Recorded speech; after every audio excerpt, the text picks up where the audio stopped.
Hello, my name is Jeremy Hughes. This is my first fall semester having started here at Northeastern University in the winter of 2010.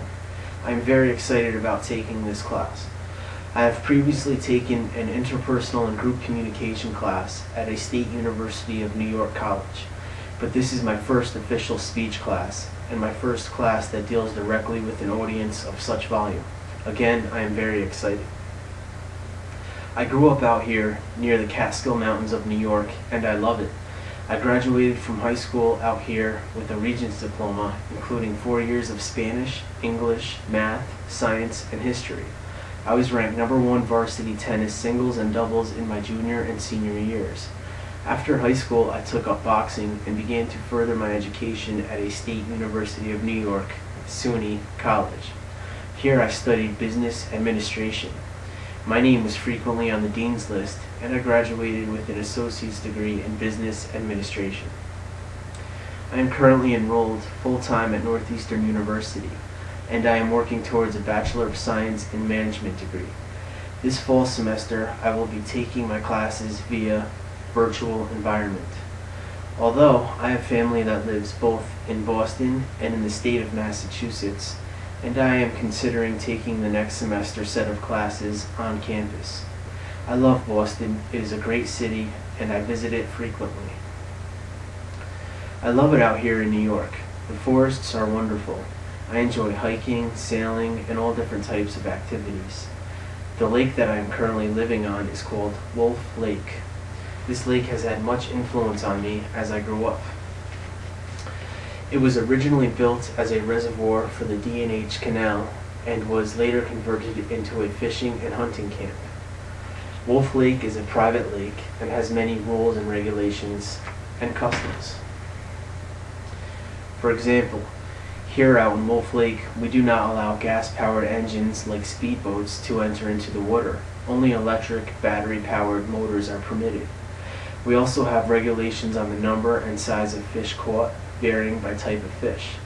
We have a wide range of conservation rules, regulations, and customs, as well as other rules and regulations, such as building regulations and such. These customs have taught me certain values as I grew up and have helped to define who I am today.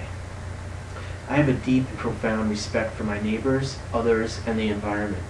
All of these things are important to me today. I have also learned a great deal of my personal values from my family. These values helped to define who I am today. My grandfather's brother, Daniel, was a military engineer. He graduated from MIT, Massachusetts Institute of Technology, before entering the military. From there, he gained much recognition for engineering a road that led our country's military into Asia during the war. This road can be read about in many libraries and on the internet as well. The name of the road is called Burma Road. He was also one of the main engineers who designed this lake that I live on today. This land was originally given to my grandfather by his brother and was eventually inherited by my father. My family has been a part of Wolf Lake for over 60 years. There is even a road named after us, Hughes Lane, in remembrance of my grandfather and his brother. My grandfather taught me much of what I know today. He graduated with a doctorate's degree from Cornell University. He too served for our country in the war. During his service, he received much recognition. He was a member of General S. Patton's brigade. His duties required much traveling, and during his travels, he has done personal work for President Eisenhower. During his service, he has received much recognition and many awards, including 2 Bronze Star medals. Here is a book of my grandfather's that was written by General S. Patton. It is titled, War as I Knew It. These men, my grandfather, his brother, General S. Patton, and President Eisenhower, have taught me many lessons, most important of which was to never give up and to keep on going.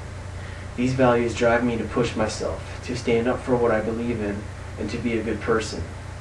Without these individuals, I do not know where I would be today. The third item influencing who I am today is the church. I grew up a church leader. The house that my father was brought up in bordered a church named Our Lady of Mount Carmel. This is where I was confirmed. The house also borders a nun sanctuary by the name of St. Albert's. This house is still in my family name today. I try to volunteer for this church as much as possible. The church has taught me many values that influence me to this very day. I obey the 10 Commandments, but more specifically, the church has taught me to be a good person and to help others. I am constantly trying to help others, and I reach out to people whenever possible. I've helped many people in my lifetime, including helping an almost homeless man to get back on his feet, into a program, and to raise a family. Today, this man is now a successful father, making a decent living. It feels good to do good for people. I am also a big fan of the Pope. Pope Benedict XVI is a very good person deep down. He truly is. He is also very witty and an excellent sense of humor. These are great qualities to possess. The Pope is a role model of mine, and he is very outgoing and tries to help as many people as possible, as much as possible. I strive to one day be more like this man. So, in conclusion, this wraps up my grab bag speech. I hope that you have all enjoyed it. It is a pleasure to meet all of you, and I work forward to learning with all of you over the next 6 weeks. Signing off, Jeremy.